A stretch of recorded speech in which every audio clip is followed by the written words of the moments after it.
council meeting of Monday, March the 10th to order. There is an agenda in front of you, but we do have some late items you have got in your possession.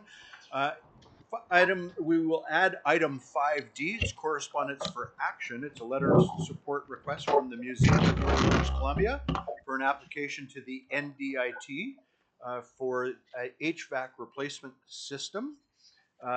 Then there is item 7D, and should that be 7E as well? It says 7D and 7D. City of Prince Rupert bylaw, highway road closure bylaw number 3555. The reason they're coming in now is that we've heard back from highways and given approval so they can come in for the final reading. All right, so with those additions, both bylaw number 3555 and bylaw number 3556 as 7E, as in echo. If there are no other items, I'd entertain a motion to approve the agenda. Councillors Cunningham and Niche. Any other additions to the agenda? All in favor? Any opposed? It is carried. Thank you very much. All right, we move to our favorite time of the evening. It is opportunity for the public to make comment regarding any agenda item, and there's always just a rush towards the microphone. Nobody's moving, so I'm going to move on. We've got the consent agenda. In the consent agenda, there are council minutes for approval, the minutes of the regular meeting of February the 24th, the minutes of the public hearing meeting of February the 24th, the minutes of the special meeting of February the 24th.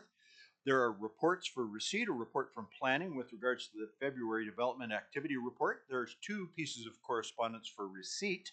One is North Coast Regional District February board highlights, and Abbotsford City Council with regards to support for a proposed UBCM resolution for infrastructure support for specified municipalities. And then we have item number 5D, which is correspondent for action. That is the letter of support from the request from the Museum of Northern British Columbia for their application to the Northern Development Initiative Trust.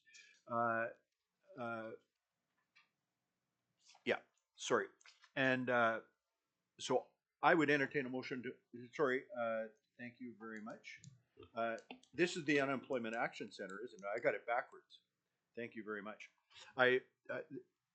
There's reason why I got it wrong is because the email came from Museum of Northern British Columbia, but the request is for the Unemployment Action Center and their HVAC system. Sorry, Mr. Mayor, there's actually two requests for letter of support. One is from the Museum of Northern British Columbia for their NDIT, and then the second one is from the Unemployed Action Society. Oh, I'm sorry. That's why I'm being it's on the back. Thank you very much. I appreciate that. So there are two separate pieces of correspondence on behalf of the Unemployment Action Center. It's a request for the Reaching Home project. That's what it is. Thank you very much. So two different requests for letters of support. Councillor Cunningham, you're moving the block? Yep. That moved the consent agenda. Councillor Niche, any discussion? All in favor? Any opposed? It is carried. Appreciate the help getting through that. Report. We have a report 6A from the Director of Corporate Legislative Services with regards to waiver of professional fees for physicians. The council recommendation is that council direct staff to waive professional fees for physicians as defined in the City of Prince Rupert Trade and Licensing Bylaw number 3532, 2024, and 2025. And that council directs staff to reimburse any physician who's already paid their professional fees for the 2025 year in accordance with the City of Prince Rupert's Trade and Licensing Bylaw number 3532. And the council will revisit this waiver for the 2026 calendar year. I would note that in the report it mentions that it's a relatively minor matter in terms of, pardon me? Yeah, less than 2,000, in cost, and smaller than that to the individual physicians. But given that we're trying to attract physicians, the intent is a goodwill gesture, if you will. Can I have a motion to that effect? Councillors Forrester and Randhawa. Any discussion on the? All in favor? Any opposed? It is carried. Thank you very much.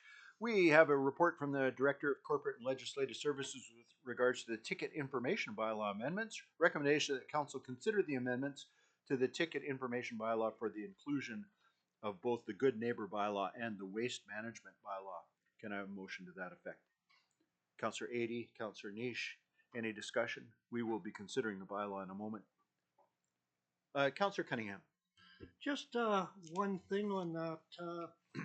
The length of time we're giving derelict buildings, residential, I believe, and commercial, 1 year and 2 years. In a residential area, having a building that's abandoned, plywooded up for 1 year, and some of the buildings downtown for 2 years, I find I'd like to see some language in there or something that puts some teeth that they move on it a little bit faster. I stand to be corrected, and I'm going to look to staff, but I thought in the commercial area, and if I'm wrong, I really want to be told about it. In the commercial area, they weren't allowed to plywood. I think they have to maintain the windows and everything else. But the point of your question is well taken. Who wants to handle that? Can I go to Director Miller? Thank you, Mr. Mayor. Perfectly happy to revisit the timelines that are in this particular bylaw are ones that have been in other municipalities and seems to have worked, and will allow staff an opportunity to work with the businesses and the residential owners to maintain their properties. So for clarity and to make sure that I'm not misleading anybody, the bylaw reads that for the commercial properties, they can't, obviously if they can't get the window fixed, they put a piece of plywood on it in a very short term. But the bylaw says you got to have windows and they got to be in good order. If you have a home that's derelict or whatever, and it's under the vacancy, then permit, then plywood to keep people from entering the building is what's required on that. And Councillor Cunningham's question is, as you've already answered, but just the length of time, yeah. Thank you, Mr. Mayor. More than happy to receive any feedback on the bylaw and amend the timelines for sure. And you are correct. Other municipalities have permitted plywood on commercial buildings. However, I removed that from the bylaw, from our version of it, so that we will not accept plywood on a vacant building in a commercial area. Okay. So we're not dealing with the bylaw right now, so I can't really entertain a motion to change the bylaw, but this is rather recommendation to consider the amendments. One other, can I just go through what I've done here? Yeah, you can absolutely go through it. The other thing if you're is wanting to make amendments, we'll have to do it later. The noise regulation is you've got it at 2200 hours, and the noise bylaw was 2100, 9 o'clock. And I think going to 10 o'clock at night, especially say on a school night or something like that, it's kind of late. I think it should be dropped back from 2200 to 21 to 9 o'clock to align with the noise bylaw also. Director Miller. Thank you, Mr. Mayor. So any feedback, once the bylaw is out there, any feedback I can certainly bring back for the next meeting. If council chooses to do first, second, and third this evening, we'll simply repeal third and replace it with an amended version. Or we can do first and second, and I can keep working on it. Okay. So did you have any other item? That's it? Okay. So did I get a mover in a second? I don't think I'm a mover. I do? Yeah. Okay. All in favor of the recommendation? Any opposed? It is carried. We have bylaws. 7A is City of Prince Rupert Good Neighbor Bylaw number 3558. That council give first and second readings to the City of Prince Rupert Good Neighbor Bylaw number 3558. Can I have a motion to that effect, please? Councillors Adie and Randawa. This is not an inappropriate time to entertain amendments, or you can wait until we come back and have had more comment from public. Councillor Cunningham. Well, definitely the one amendment I would make is to 2100 from 2200. Okay. The Coun- other one would be somewhat problematic, but you Okay. know, it's just like you see houses that have had a fire in them, and I can point out a couple already where there's plywood on the windows for 2 years and things like this. And, Yeah. you know, I know sometimes they're tied up in insurance and probate and things like that, but you know, here we are trying to clean up the town, and that's happening. That's all. Well, and you know, obviously, one of the options for available to council is to make the change tonight, or implement the bylaw and see how it works and make a change down the road. But Councillor Cunningham has moved an amendment that would change the hours under the noise, and I don't know if it was mentioned in there more than once. I seem to recall that 22 showed up more than once. It does. So it in all instances, I think you're saying replace 2100, replace the 2200 with strike 2200, insert 2100. Is there a seconder to that motion? Councillor Forster, is there any discussion on the motion? This is the motion to amend the bylaw, all right? Hearing none, all in favor of the motion to amend the bylaw? I've got 1, 2, 3, 4, 5. Okay, the motion passes. Thank you very much. So now we go back to the main motion, which is the bylaw 3558. And the motion is that council give first, second readings to the City of Prince Rupert Good Neighbor bylaw number 3558 with the amendment as amended. Can I have a motion to that effect? Councillor Cunningham, Councillor Forster, any further discussion? All in favor? Any opposed? It is carried. Thank you very much. We move on to the City of Prince Rupert Ticket Information Amendment bylaw number 3559. Recommendation is that council give first and second readings to the City of Prince Rupert Ticket Information Amendment bylaw number 3559.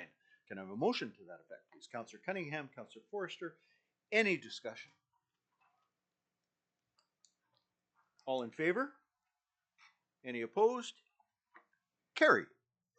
And we have the City of Prince Rupert Ticket Information bylaw number 3560 with the recommendation that council give first and second readings to the City of Prince Rupert Ticket Information Amendment bylaw number 3560.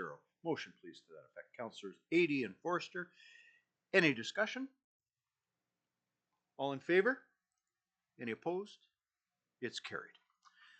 We now move on to the two late items. We have the City of Prince Rupert bylaw, a highway closure bylaw number 3555, 2025, with a resolution that council give fourth and final reading to the City of Prince Rupert highway road closure bylaw number 3555. Can I have a motion, please? Councillor Randhawa, Councillor Niche. Thank you.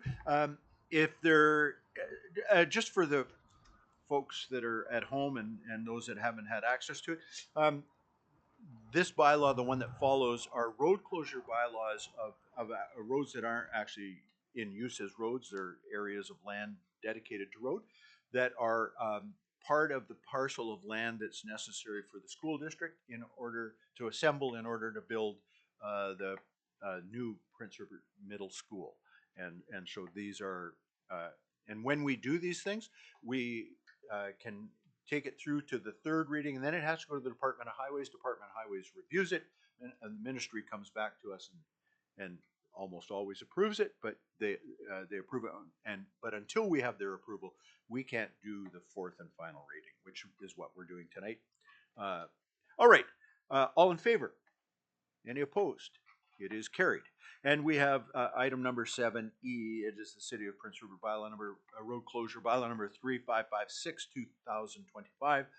The resolution is that council give fourth and final reading to the City of Prince Rupert highway road closure bylaw number 3556, 2025. Can I have a motion, please? Councillor Forster, Councillor Adey. Any discussion? All in favor? Any opposed? It is carried. Thank you, council. All right, we move on to council roundtable. This is your time. Councillor Forster. Thank you, Mr. Mayor. I have two positive things I wanted to just talk about. Right now at our local theater, The Island Between the Tides movie is playing. I had a chance to go see it this weekend. I encourage everyone to see a film that was filmed locally, and a lot of our our friends and neighbors are featured in it. So if you get an opportunity, take the chance while it's here. They're saying through Cineplex that there's a lot of good showing here. They're going to expand it out, so that's always a positive thing. And the other thing, I'm going to be traveling next week with quite a few of our young people for the Junior All Native. We're going to Kelowna next week. I'm going as a family supporter, but there are at least 3 teams of young people from Prince Rupert going. So wishing everybody safe travels and good luck. Excellent. Councillor 80. Yeah, Councillor Cunningham and I attended last week a forum that was hosted by the Highlander Hotel, and I think probably about 120, 130 people came. It was a subject of some public interest related to changes in the immigration regulations that affect temporary foreign workers and visiting students. And what it's, I don't want to dive too deep into the details, but effectively the problem is that you have people here on temporary work permits, and if their period of work expires, they have to apply for a new permit. And in order to get the new permit, they have to get a labor market impact assessment. And the problem is that um, there's 2 ministries involved, and they're not really talking to each other. And there's such a backlog in terms of how long you have to wait for the labor market impact assessment that they're finding themselves in a position of facing deportation. So to make it a personal example, there's a couple who have just bought a home, and they're facing deportation from the country just after having bought a home. And effectively, what's happened is they have come here and made life decisions on the basis of certain circumstances, and they found that those circumstances have changed in a way that they puts them in very difficult positions. Um, so it matters obviously to the people who are affected directly by it, but the other participants in the meeting was quite a large turnout from local businesses who depend upon employees that are in these circumstances, and they're facing they have very deep concerns over the viability of their businesses if that source of labor is overly compromised. So there's quite a bit of concern that I think relates to us as city council because it affects the local economy. So what can we do that might at least play a part in moving the process along? There's a couple of things I think that come out of it, and I'd like to put these as suggestions and take them from there. I think the first and most obvious thing is that we can write letters to the relevant ministers. They really need to find a way to make the 2 ministries and the requirements that the 2 ministries impose upon people make sense. So we can do that. It was hosted by Taylor Backrack, and he's happy to share that this is not unique to Prince Rupert. It's a situation that's facing other Northwest communities as well. So there may be a role for us to play in terms of coordinating with other municipal governments to create a bigger voice around the issue. The third point is that if the problem becomes, if it becomes problematic as we get into the cruise season during the summer, it may be that some of what we can do to support cruise visitors is also compromised.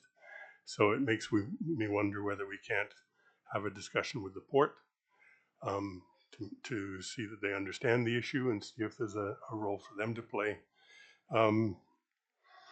And really, in terms of what makes sense, the solution that sort of circulated around the room that many people shared was it's one thing to say that at the point of entry, the federal government would choose to set either stricter limits on numbers of people immigrating or more generous limits based on economy and demographics and what have you. That's fairly easy to contemplate. The problem here is people who have already come here under a certain set of understandings and having those understandings changed. And so the consensus was that one of the things that would be most reasonable is to grandfather the circumstances that people are already here on, um, so that they wouldn't be forced into these uncomfortable positions. Well, and maybe that's in the form of extending the term of the permits to adjust to the delays in getting the labor market impact assessments. There should be some regulatory way of dealing with it. So I think that's what we need to push for. It was clearly there was a widespread concern just based on the number of people that were in the room and the energy of the conversation. So I wanted to share that and put it out for discussion if need be.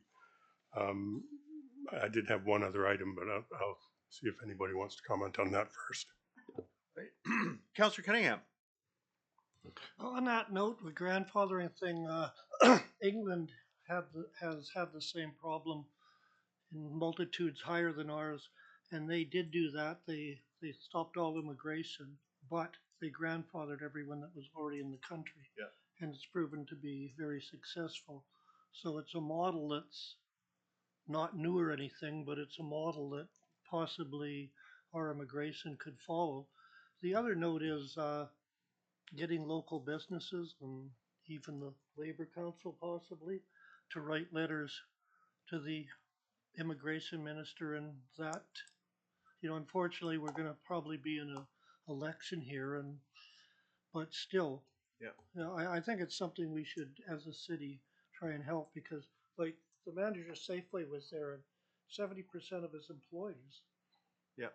are these people in limbo right now, and then there's other people that their work permits have run out, and not only are they in limbo, but the companies that hired them are in limbo. And I was amazed when I went to that meeting, the number of faces that I recognized from getting my coffee in the morning at Timmy's or at McDonald's to going for a beer, heaven forbid, at the Crest and places like that. It just blew me away. All of a sudden, hi. And some of these people only have 6 weeks, 4 weeks left on their work permits, and they don't even know what they're going to do. They've been paying into EI, CPP, and everything else, and being told they're not eligible for EI and things like this. And we've recommended they go see Paul at Unemployment Action, and he thinks they've got a strong case to collect EI, so that'll help them over in this limbo. But still, it's something that I think we've definitely got to step up to the plate for, and even get some of the local companies like Trigon. I would concur. I think it puts it. So why would City Council become involved? Because I believe it puts at risk the project that we work on, right? Which is building out Canada's next great port city. Part of what makes living here nice, and it's not the beginning, the end of everything, but is you go down to Tim Hortons and there's people there to serve you, and you go to the McDonald's and it's open, and you go up. The Ridge has already had to close their kitchen because of this, because what's already happened is immigration is showing up and literally tapping people on the shoulder and saying you're done today. And Crest lost a number of employees, and so all the services that I know life, we focus on the terminals and attracting big terminals, and we're excited by what is happening on Ridley Island and the build out, and that's all great. But if you haven't got local services to support that, the project's at risk. And so I fully support it. I saw Councillor Randhawa's hand and then Councillor Forster. Yeah, thank you, Mr. Mayor. Yeah, I think last year we supported the community futures application for Yep. pilot project. Yep. And I think we can inquire with them like what happened with that application for the pilot project. In the meantime, I think we should write down a letter to immigration minister for Yeah. pilot That project. application unfortunately ran headlong into this change of heart of the government, where uh, they weren't approving any of those applications anymore because of the change. Councillor Forster. Thank you, Mr. Mayor. I just wanted to reinforce, I don't think I heard it. Um, these positions are being given to temporary workers because local workers are choosing other opportunities. Correct. And so it's not that we're wanting as a city to give local jobs to temporary foreign workers. We've already explored that, and so have the businesses, and they aren't. So it's as you Correct. said, we have to keep the doors open. Correct. But if there are local people that are wanting jobs, please apply because Yes. Councillor Cunningham. Just as a light note, I'd hate to see people not being able to get their coffee on the way to work. There'd be a lot of grumpy workers out there. All right. Councillor Adie. Sorry, I did have one other item. But just a last word on a point that I didn't mention, but it's also a concern for the college, because the funds that come from foreign students are a significant part of their budget. And so there is concern there. Before you continue on, did you have a comment on this matter or another matter? Okay, thank you. Councillor Adie, go ahead. My second one's much shorter. I had a conversation with the museum, and I'm not sure whether they've reached out to staff or not, but she was reaching out to me. We have looked at a multi-year commitment for the Lester Center. I'm not sure how far we've gotten with that, but we're exploring it. And I think at the time that we made that decision, Councillor Cunningham said something to the effect of, "Well, you wait. There may be other people interested." And the museum was used as an example, and they are interested. So I'm just putting it out there that I wonder if we can have a conversation with the museum about what that might look like. There is time; they have their funding for this year, but like the Lester Center, much of the decision making they do is based on a multi-year planning, and some assurances around funding would be useful to them. Okay, thank you. Councillor Niche. I'm wondering if now is the time to have a discussion about removing American flags from all of city-owned properties. Because I think it's time myself. So it's interesting. Shortly before this meeting began, there was a side conversation, and I'll give you my opinion. But we're a group; we make decisions together. I think it's really important that we differentiate between the American people and their government, and particularly one individual at the top of their government. And a flag is a very personal thing, and to Americans perhaps more than to others. But people literally die to defend the flag. And I want to be careful in whatever we do that we're not insulting Americans. I think the premiers and the prime minister have been very, very good in their messaging to say, Americans, you're our friends. We fought together in previous wars. We'll fight together in the future. We do business back and forth. As a matter of fact, we were doing business back and forth very well until a particular individual and his supporters got involved. So my view would be, while we could push, certainly encourage staff and all their procurement to make sure that as much as possible they're buying Canadian, that we encourage people in our community to do that, which I think they're doing in spades, but we can certainly take a stand on that. I'm reticent to remove a flag that welcomes Americans regardless of how they voted in the last last election. My view. But I welcome, first of all, I welcome you raising it as a notion, and I welcome the input of other members of council. Councillor Niche. I mean, my thoughts are, I mean, obviously there's a lot of good American people, but just with the conversations of you know, taking over our country and just and just that symbol of them saying, well, there are, you know, they already got our flags up everywhere, we may as well take them over. And I don't mean it as a disrespect thing, because I know there's a lot of good American people.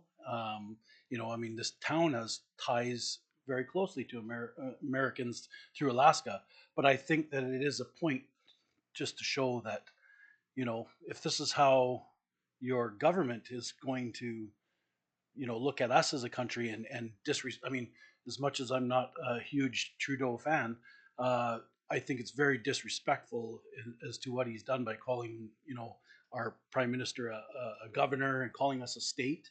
And I just think it's so disrespectful that if that's how they do business, then I feel as a city we should, you know, for the short term until things are settled down, I think that we should take the American flags down off all city-owned property. So let me go to this then, and you've made your point, and certainly any member of council can weigh in. But one of the things we do try to avoid is just a snap motion that comes forward. So I think you should make a notice of motion, which I think is basically what you're doing. That in 2 weeks' time you'll be bringing forward a motion to remove the American flag. Would that be correct? Sure. Okay, and that gives your council counterparts opportunity to talk to people in the community, gather input, and Councillor Forster. I think now would be a good time because with our side conversation, there was some discussion about a notice to bring forward one about Canadian procurement and things like that. So yep. If Councillor Niche is going to do a notice to do one about the flag, there were a few of us that also had a plan to do one about supporting Canadian businesses. So a second notice of motion, Director Miller. Thank you very much. Councillor Adie, thank you, Council, by the way. Thank you. Somewhat tongue-in-cheek, given the capricious nature of the administration that we are seeking to criticize, perhaps we can hope that in 2 weeks it'll all be over. Yeah. That's maybe the best line of the evening. Councillor Cunningham. The way he's been doing things, he'll have forgotten what he said this week anyway. Yeah. I'd just like to point out the Rainmakers return from the provincials, and although we like to celebrate when they win and everything, they just played as hard as they normally do and still made Rupert proud. And you know, I think we should point out that you know they didn't just go down there and go through the motion. They put up some good fights, from what I understand. Yeah. So I'd like to congratulate them on that, and also other teams, volleyball teams, and we have representatives on all over the province playing hockey and other things that have done really well. Councillor Nice's daughter is, you know, she, even though she's not playing in Rupert, she's setting the world on fire wherever she is. So you know, there's a lot of people like that, and other teams have won their leagues and that with Canadian or with Prince Rupert hockey players. So I think just our hats off to most of our athletes that come and go and don't get the recognition sometimes. Yep. I think that's great. The I say it over and over and over again, but Prince Rupert is an amazing place to raise children, and I think highly underrated by people that don't, you know, that just sort of look at a couple of statistics and don't understand what's happening underneath those statistics. And I could give you, and we could go together for a long time listing people that are born and raised in Prince Rupert who have gone on to do great things, and some of them are right here in this room, taking leadership roles. You know, our former council had you know, a young mayor and a young councillor, both born and raised here in Prince. Like it's amazing. And on that note, I'm going to move right into On Friday night, there was the Chocolate Fest at Performing Arts Center. You might wonder how that ties in. It was set up, it was a chocolate fest at Performing Arts Center, but after it became a surprise retirement party for Allison O'Toole. And she was truly surprised, and she is one of those people that has helped to make Prince Rupert an amazing place to raise kids. I, my kids all benefited from her instruction one way or the other, whether they directly participated or not. And literally generations now of kids have gone on to do just amazing things. If nothing else, just having confidence to speak in front of a crowd and whatever. Because Allison is one of those teachers, and we have many of them, and we've had many of them. We could start naming them, but then we're going to start leaving important people out. But they've been in sports and the arts and in science and in math and in English and who have inspired kids in a way that hard to do other places. Honestly, like if you support your kids at home, they're getting a great education here in Prince Rupert. And Allison deserved every bit of praise that she got, so I want to acknowledge that. Is there anything else, Council? Because I do have a couple other items, and I don't want to cut anybody off. Anybody? Okay. Coming up, I think it's this Friday, is Guns and Hoses. I'm pretty sure it's this Friday. I got invited to it, but the invitation was confusing. The day and the date, but I think it's Friday at 7 o'clock. Guns and Hoses, where our firefighters play against the RCMP in town and raise money. It's a great deal. I do want to report in very quickly.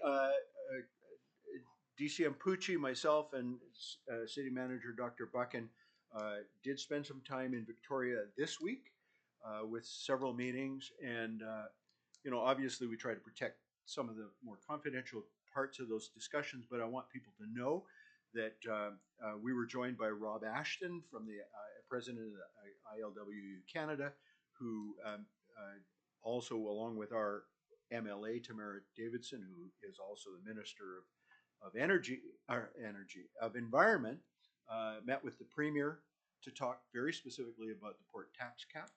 And while I'm not coming home with presents and cash, it was fruitful discussions, and appreciate the Premier in the middle of all of this incredible busyness to take some time to meet with us. We also happened to be there on this same day that the Port of Prince Rupert hosts their annual luncheon for the ministers, where they tell about all the great things that are happening out in the Port of Prince Rupert. Particularly did a great job of showing through flyover video what's happening out on Ridley Island right now, and you could tell it was, it excited people. And I think particularly in this era where we're looking at tariffs and provinces looking for new markets and everything else, this is resonating very strongly amongst leadership. We also met with the Minister of Energy.